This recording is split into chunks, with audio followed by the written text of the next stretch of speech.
ધર્મ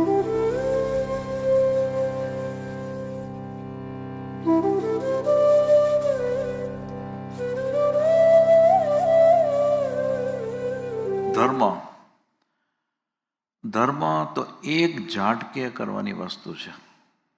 ત્યારે જે આની અંદર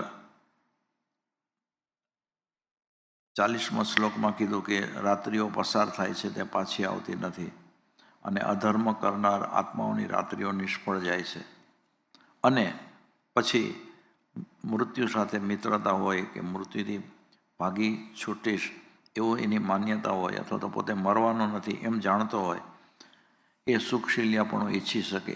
એના અનુસંધાનની અંદર આ વાર્તામાં પ્રસ્તાવનામાં કહે છે કે ધર્મ તો એક ઝાટકે કરવાની વસ્તુ છે.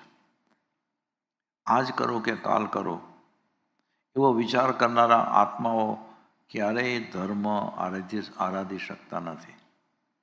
એ તો કાલે નહીં, આજે નહીં, અત્યારે જ, હમણાં જ આરાધી લેવાની વસ્તુ છે. કાલ કોણે દીઠી છે? કાલે હું જીવતો રહેવાનો છું કે નહીં એની મને ખબર છે, તો કાલ તો કોણે દીધી છે? તો આ મહાસત્ય, આ એક સત્ય ઘટના છે ને, એમાંથી આપણને પ્રાપ્ત થશે કે અવસર્પિણી કાળમાં આ ભારત ક્ષેત્રમાં જે 24 તીર્થંકર દેવો થઈ ગયા, તેમાંના ત્રીજા તીર્થંકર પરમાત્મા શંભવનાથ સ્વામીજીના ધર્મશાસનના કાળમાં બનેલી આ ઘટના છે. કૈવલ્ય પામેલા કોઈ જ્ઞાની ભગવંતની દેશના સાંભળી અને નગરના અત્યંત ધનાઢ્ય શ્રેષ્ઠીનો બાળપુત્ર સંસારથી વિરક્ત થઈ ગયો. જેમ જેમ એટલે કે એને ખરેખર એને વૈરાગ્ય આવવા માંડ્યો સંસારથી, આ જે દેશના સાંભળતા, અને જેમ જેમ દેશના સાંભળતો ગયો તેમ તેમ વિરક્તિની આગ ભભૂકવા લાગી. એનો વૈરાગ્ય વધતો જ ગયો. એક દિવસ એ બાળકે પિતાજીને કહ્યું કે મારે સંસારનો પરિત્યાગ કરી અને દીક્ષા લેવી છે. આપ મને અંતઃકરણની આશીષપૂર્વક દીક્ષા અપાવો. પુત્રની આ ભાવના જાણી અને ધાર્મિક પિતાની આંખમાંથી હર્ષના આંસુ સરી પડ્યા. હર્ષના. એ મનોમન બોલ્યા કે મારા કુળને ઉજારનાર એક દીવડો પ્રગટ્યો તો ખરો. માતાને પણ આ વાત જાણી અને અપાર આનંદ થયો. તે બોલી કે હવે હું રત્નકુક્ષી માં બની.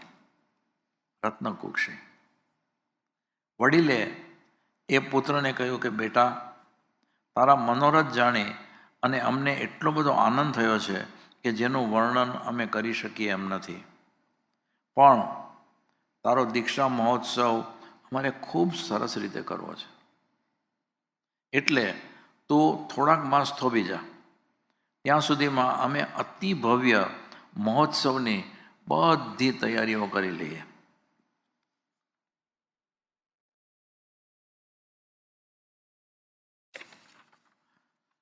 પણ હૈયે ભરાઈને ઉભરાઈ ગયેલો વિરાગ, વિરાગ કેવો હતો કે આમ એના ઉભરા આવે છે. તો હૈયે ભરાઈને ઉભરાઈ ગયેલો વિરાગ એટલોય વિલંબ સહવા લાચાર હતો.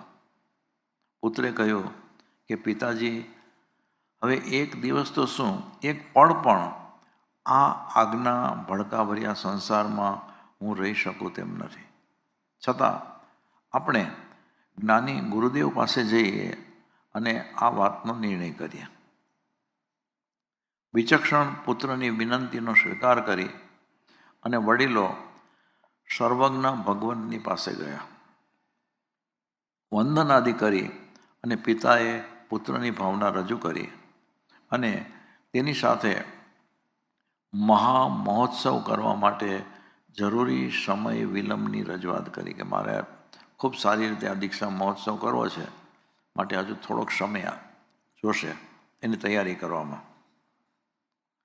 સર્વજ્ઞ ભગવંત પોતાના જ્ઞાન પ્રકાશમાં એ બાળકનું માત્ર થોડા કલાકોનું આયુષ્ય બાકી રહેલું જોઈ રહ્યા છે. આ જેને દીક્ષા લેવી છે, જેને આટલો બધો વૈરાગ્ય ઉત્પન્ન થયો છે, સંસાર છોડી દેવો છે, એનું આયુષ્ય હવે થોડાક કલાકનું બાકી છે. તેમણે બાળકના પિતાને કહ્યું કે માં પડિબંધ કુણ હમ ભગવાન. જ્યારે પુત્રને આવી સુદુર્લભ ભાવના જાગી છે તો આ મહાપુણ્યશાળીઓને જ પ્રાપ્ત થતા સદભાવની પ્રાપ્તિમાં વિલંબ કરશો નહીં. કેમ કે આવી સુદુર્લભ ભાવના, આવી ભાવના તો ક્યારેક જ જાગે, કોકને જ જાગે. તો આ મહાપુણ્યશાળીઓ, અને આવી ભાવના કોને જાગે? તો મહાપુણ્યશાળી ને જ આ પ્રાપ્ત થતા આવું જે સદભાગ્ય છે, એટલે કે એને જે દીક્ષા લેવી છે, એ જે સદભાગ્ય છે, એ સદભાગ્ય પ્રાપ્ત કરવા માટે થઈને તમે વિલંબ ન કરશો. મહોત્સવના કારણે વિલંબ કરવો એ આ બાળકને માટે ઉચિત નથી. કેવડી ભગવાનના શબ્દો સાંભળતા જ મુમુક્ષુ પુત્ર તો પોતાનું ધાર્યું થતું જાણી અને ખૂબ આનંદમાં આવી ગયો. પિતાએ પણ ગુરુદેવની આજ્ઞાને સ્વીકારી લીધી. બીજે જ દિવસે ભગવતી દીક્ષાનો અતિ ભવ્ય વરઘોડો નીકળ્યો. બીજે દિવસે વરઘોડો ઉતરતા બાળ મુમુક્ષુ ઊભા કરેલા દીક્ષા મંડપમાં આવી ગયો. દીક્ષાની ક્રિયા શરૂ થઈ. મંત્ર ગણી અને કેવડી ભગવંતે બાળ મુમુક્ષુને હાથમાં ઓઘો આપ્યો. મુનિ જીવનના લિંગરૂપ આ રજોહરણ લઈ અને મુમુક્ષુ આનંદ વિભોર બની અને નાચે છે. હાથમાં ઓઘો આવ્યો એટલે એટલો બધો આનંદ થયો કે નાચવા લાગ્યા. ત્યાં નાચતા જ એકાએક એ પડી ગયો અને તે જ પડે એના પ્રાણ ચાલી ગયા. આ અણધારી સ્થિતિ જોઈ અને માતા પિતા આઘાત પામી અને બેભાન બની ગયા. અંજલિ વગેરે કરી, એટલે કે એના પાણી છાંટી અને એમને જાગૃત કરવામાં આવ્યા. ત્યારે